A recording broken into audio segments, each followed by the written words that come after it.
நம்ம மல்லி சீரியல்ல என்னெல்லாம் சுவாரஸ்யமான விஷயங்கள் நடக்க போகுதுன்னு பார்க்கலாம் வாங்க.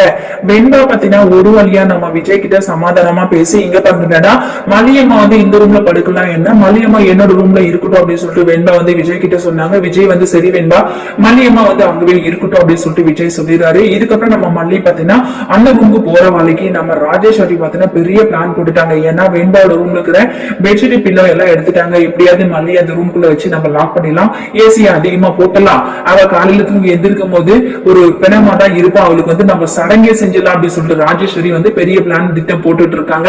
இன்னொரு பக்கம் நம்ம வெண்பா மல்லி ரெண்டு பேரும் பேசிட்டு இருக்காங்க. வெண்பா பாத்தீங்கன்னா மல்லியம்மா இன்னைக்கு நான் டேடா கிட்ட படுத்துக்கிறேன், நீங்க மட்டும் தனியா என் ரூம்குள்ள படுத்துக்கோங்க, ஏன்னா நான் டேடாவை விட்டுட்டு வந்தா ரஞ்சிதா சித்தி ராஜேஸ்வரி ஆண்டி ரெண்டு பேரும் போயிட்டு டேடாவை பிரெயின் வாஷ் பண்ணிடுவாங்க.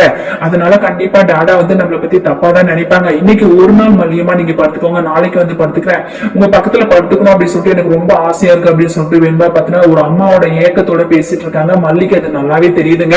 வெண்பா குட்டி நீ எதுக்கும் கவலைப்படாத, மல்லியம்மா நான் இருக்கேன், இன்னைக்கு நீ டேடா கிட்ட படுத்துக்கோ அப்படின்னு சொல்லிட்டு மல்லியும் சொல்லிடுறாங்க. இதுக்கப்புறம் நம்ம மல்லி பாத்தீங்கன்னா வெண்பாவோட ரூமுக்கு போறாங்க. சோ அவங்க வேற ஒரு யோசனையோட போனதுனால அங்க பெட்ஷீட் இருக்கா பில்லோ இருக்கா அப்படின்னு சொல்லிட்டு எதுவுமே பாக்கலங்க. சோ நம்ம மல்லி உள்ள போனதுமே கரெக்டான சமயம் பார்த்து இந்த ராஜேஸ்வரி பாத்தீங்கன்னா ரூம் லாக் பண்ணிடுறாங்க. இதுக்கப்புறம் மல்லி ரொம்ப நேரம் யோசிச்சுட்டு இருக்காங்க. திடீர்னு என்னடா குளிர் இவ்வளவு அதிகமா இருக்கு அப்படின்னு சொல்லிட்டு என்ன பாக்குறாங்க, ரூமும் லாக் ஆயிடுச்சு, கூப்பிட்டாலும் யாரும் வரமாட்டாங்க அப்படின்னு சொல்லிட்டு நம்ம மல்லி பாத்தீங்கன்னா குளிருக்கு ரொம்பவே நடுகுறாங்க. அவங்களால எதுவுமே செய்ய முடியலங்க. மல்லியை காப்பாத்துறதுக்கு யாருமே வரல. நம்ம மல்லி எதிர்பார்க்கறாங்க வெண்பா வருவாரா விஜய் வருவாரா அப்படின்னு சொல்லிட்டு. ஏன்னா இந்த ரூமை விட்டு நம்ம வெளியில போனோம் அப்படின்னு சொல்லிட்டு எவ்வளவோ ட்ரை பண்றாங்க. சோ எதுவுமே அவங்களால செய்ய முடியலங்க. இதுக்கப்புறம் குளிர் அதிகமானதுனால நம்ம மல்லியெல்லாம் பாத்தீங்கன்னா குளிர் தாங்க முடியாம கீழே படுத்துக்கிட்டாங்க. அவங்களுக்கு என்ன செய்யறதுன்னே தெரியல. அவங்களையும் மீறி குளிர் அதிகமாயிடுச்சு. இன்னொரு பக்கம் வெண்பா பாத்தீங்கன்னா நம்ம விஜயோட ரூம்ல படுத்துட்டு இருக்காங்க. அவங்களுக்கு தூக்கமே வரல. ஏன்னா வெண்பாவுக்கு மல்லியோட ஏக்கங்கள் அதிகமா இருக்குது. மல்லியம்மா என்ன பண்ணுவாங்க, தூங்கிட்டு இருப்பாங்களா, என் மேல நினைச்சிட்டு இருப்பாங்களா அப்படின்னு சொல்லிட்டு வெண்பா நினைக்கிறாங்க.